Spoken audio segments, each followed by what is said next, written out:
Enzo Recto, kalaban ang katiwalian at kasinungalingan, kakampi sa katotohanan at kabutihan. So, yung sinasabi ng mga DDS, sinasabi ni Amy Marcos na si Sara Duterte ay wala namang naging papel dyan sa confidential funds na yan. Kasi ang nag-incas niyan ay si Ortonio at saka si Acosta. Ang humawak ng pera ay sila Chica. Sila Chica na rin ang nag-implement niyan kasi ang siyang nakakaalam sa confidential funds. Si Sara Duterte ay walang papel diyan. Mali! Mali! Si Sara Duterte ang lumakad niyan kay PBBM na ma-issuehan ng 125 million. Ang rine-request pa nga, 250. Si Sara Duterte rin ang nag-order kay Limuel Ortonio. Permahan mo na to, i-release na ninyo yan. Siya rin ang nag-order kay Costa. Siya rin ang nag-order sigurado kay La Chica. Oh. Kaya na mga kabunyog si Sara eh.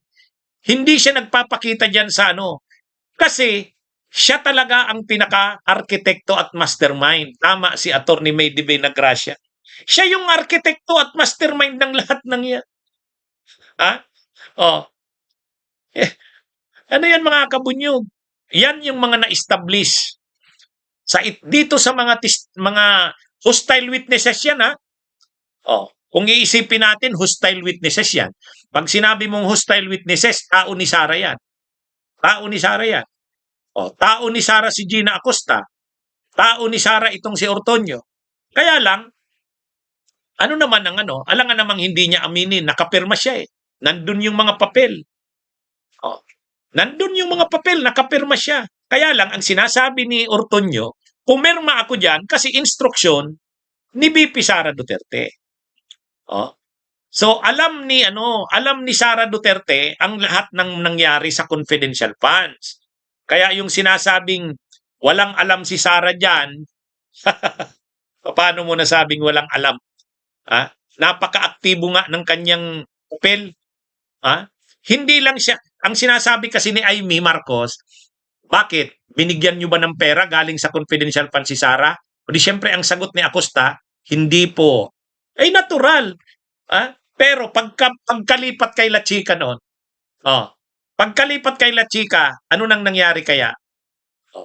Yung mga sinasabing ginamit sa tree planting, yung mga sinabing ginamit sa Christmas party, hindi totoo yun. Ang sabi nga ni Atty. May Nagracia, scam yun. Wala naman talaga yun. Pinalabas na lang na binigay kay Mary Grace Piatos, binigay kay Andy Lim, pero lahat yun wala. Scam yun. Ha? Ngayon, masakit pakinggan na scam, pero yun ang totoo. Di ba? Mga kabunyog, mga kababayan. Kaya matindi. So, anyway, si Ortonio, kahit hostile witness, siya? Kumbaga, naobliga siyang aminin. Kasi paano mo naman i-deny, pina-flash doon yung mga dokumento, nakapirma ka. Ang tanong sa kanya na lang, sino ang nag-order sa'yo na pirmahan mo yan? Kasi sensitibo tong mga desisyon mo. 125 million, pinarelease mo. Sino ang nag-instruction sa'yo? Si Sara Duterte. Si VP Sara Duterte. Sino ang nag-instruction sa'yo na yung mga liquidation? Di ba may mga liquidation na sinubmit si La Chica?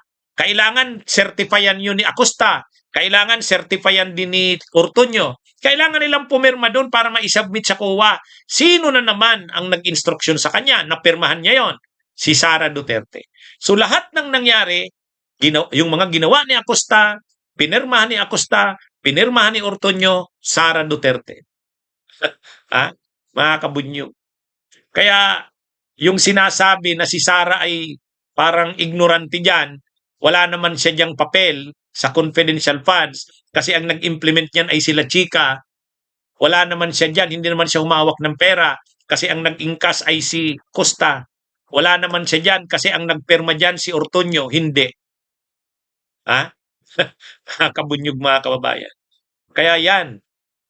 Yan ang mga na-establish kanina. At matindi yan. Kasi nadidiin si Sara dyan. Kumbaga, yung chain tungkol sa confidential funds, na-establish na. Kaya nagtataka tayo, bakit kailangan pang i-present si Ortuño? Oh? Ay kasi ang alam lang naman ni Acosta, yung pag-ingkas ng cheque na 125 million at pagbigay kay La Chica. Yun ang kay Acosta. Pero yung mga pinadala sa DBM na request ng confidential funds, yung mga disbursement voucher para i-release na yung pondo, si ano yun? Si Ortuño yun. Kaya present siya. Ngayon, dininay ba ni Ortuño kanina yon? Wala. Hindi niya dininay yon. Kasi hindi niya naman pwedeng i-deny. Nasa dokumento. Pina-flash yung mga dokumento, nakapirma siya. Oh. Ayan mga kabunyo. Kaya dito, ang nangyari na dito, established na ito na si Sara Duterte ang lumakad ng confidential funds, na si Sara Duterte ang nag-order na i-release yan ni Ortuño, si Sara Duterte ang nag-order na i-encash niya ni Acosta, si Sara Duterte ang nag-order kay Acosta, ibigay mo kay La Chica, at malamang, siyempre, si Sara Duterte rin ang nag-order kay La Chica, kunin mo na yung pera. At hindi lang yan isang beses. Hindi lang yan isang beses. December 2022, 125 million. First quarter ng 2023, 125 million. Second quarter of 2023, 125 million. Third quarter of 2023, 125 million. Total, 500 million. Which is, 500 million is half billion. Yan mga kabunyo. Yan ang nangyari. Ha? Kaya, kumbaga, kaya hindi ko maintindihan yung sabi ng mga DDS, di ba? Wala namang ebidensya, wala namang testigo. Ano pa yung mga pinakikita? Sa totoo lang, problemado dito ang depensa. Problemado ang depensa diyan. Bakit? Wala. Established na eh.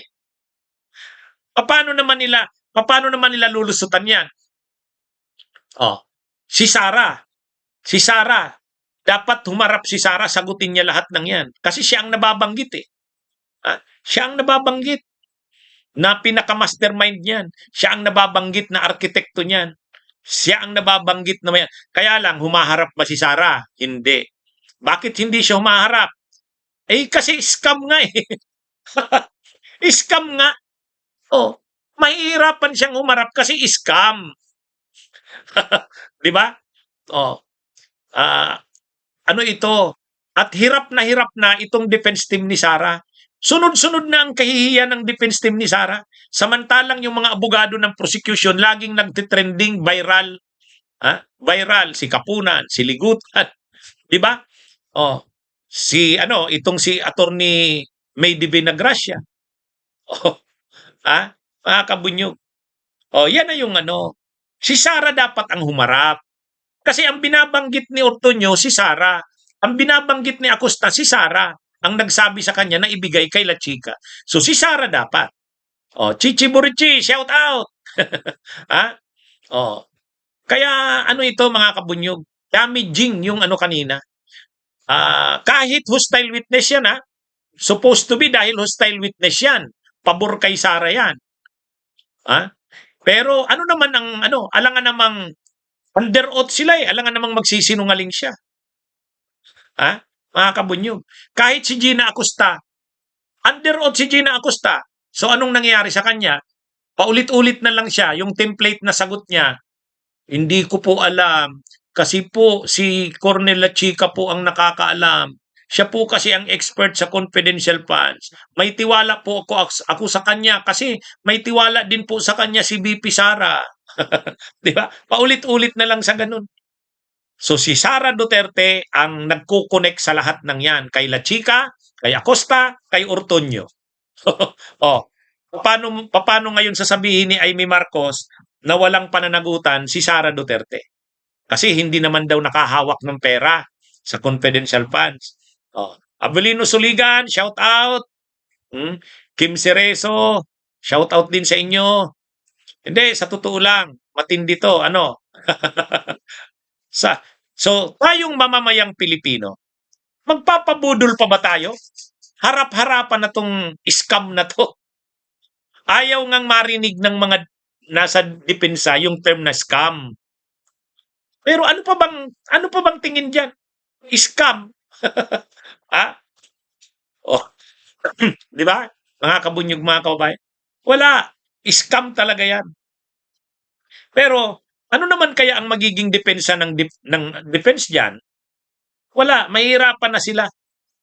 Kasi ah ano 'to eh, anong gagamitin nila na argumento? Ay, confidential funds 'yan. Hindi puwedeng i-divulge 'yan. Hindi eh, nalinaw na sa guidelines ng COA yung ano, yung joint ano ba 'yon? Yung Joint Circular 2015. Hmm? Anong nakalagay doon? Na kahit confidential funds 'yan, may mga specific lang 'yan na puwedeng paggastusan. Pangalawa, kahit confidential funds 'yan, subject pa rin 'yan sa audit. Oh, 'di ba? 'Di ba? Oh. Kaya ano, marami. Kahit confidential funds 'yan, hindi dapat i-transfer 'yan. Ang special disbursing officer, siya lang ang dapat mag-disburse. Shout out kay Lily Ocampo sa Melbourne, Australia, sorry. Oh. Kaya ano ito, mga kabunyog? Malinaw na ngayon 'yan. Malinaw na. O ngayon, ang susunod na magtitistigo, 3 officials ng AFP. Alam niyo kung ano naman ang ititestify noon? Ang ginawa nila Sara Duterte, sa DepEd naman 'to, confidential funds pa rin. Para ma-liquidate yung 112 million ng DepEd, ang ginawa nila, pinalabas nila na yung activity ng Armed Forces of the Philippines sa mga youth, yung youth summit ng AFP, marami 'yon, maraming participants. Gumastos daw ng 15 million. So pinalabas ng DepEd na yung confidential funds ni Sara, 15 million doon ginastos doon sa youth summit ng AFP. Ang problema, pinatutunayan ng mga officials ng AFP, mag-a-appear sila bukas. Bukas mag-a-appear sila. Ang ano nila, ang papatunayan nila na hindi totoo na may pundong binigay ang DepEd sa kanila. Sariling pundo yon ng AFP. Kumbaga ang ginagawa, mga kabunyog, mga kababayan, yung activity ng AFP, rini-reflect na activity ng DepEd para i-charge doon sa confidential funds. Talagang scam, ano? Talagang scam, mga kabunyog. At yan yung ibubunyag ng mga testigong officials ng AFP.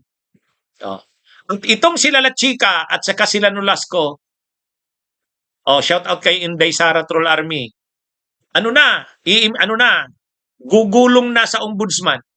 Nagsabi na si DND Secretary Gibo Teodoro, tapos na ang investigasyon ng AFP kay La Chica at kay Nolasco. O yan, matindi. Tama yan. Sabi ni Department of National Defense Secretary Gibo Teodoro, ang bagay na yan tungkol kay La Chica at Nolasco, tungkol sa confidential funds, hindi na saklaw ng AFP yan. Ombudsman na yan. Patay, mga kabunyo. Patay. Patay yan. Kasi ombudsman na yan eh. Hindi na makakapagsinungaling diyan si Acosta at si Nolasco at si La Chica. Ano na yan, mga kaso na yan eh, plunder na yan. Kaya sabi ng DND ni Gibo Teodoro, tapos na nilang imbestigahan si Nolasco at si La Chica. Pinasa na daw nila sa ombudsman. Kaya sa totoo lang, matapos lang itong impeachment ni Sara, ang daming makukulong. Makukulong yan sila La Chica, makukulong sila Nolasco, makukulong si Acosta, makukulong tong si Ortuño, makukulong yan sila Sulaika, sila Paharda. Di ba? Hindi, mga kabunyog. Ano na ito? Ang nakakapigil lang talaga dito na gumulong na yung sa ombudsman kasi nga nasa impeachment pa kay Sara eh. Busy pa. Pero pag natanggal na si Sara sa pagka-vice president, hindi na rin siya makakatakbo sa 2028. Tuloy na yung kaso niya. Parang katulad yan kay Erap, di ba? Si Erap pagkatapos matanggal sa pwesto, nakasuhan ng plunder, na-convict. Kaya lang, in absolute pardon ni Gloria. So ang gusto nilang mangyari dito mga kabunyoga, manalo si Sara sa 2028, hindi siya makonvict ngayon, malusutan niya itong impeachment. Yan ang gusto nilang mangyari ng mga pro Duterte. Para mapalaya si Kibuloy, mapalaya si Revilla, mapalaya sila Prada, mapalaya sila Defensor, mapalaya yung mga kaalyado nila. Hindi matuloy ang kaso kay Loren, hindi matuloy ang kaso kay Cayetano, o yan ang pag-asa nila ay si Sara. Bunyog, bunyog, halikan na kasama ka. Bunyog, kapag buklod ay may pag-asa. Luzon, Visayas, Mindanao, isa ang pananaw. Sa bagong Pilipinas ang bunyog isisigaw. Bunyog.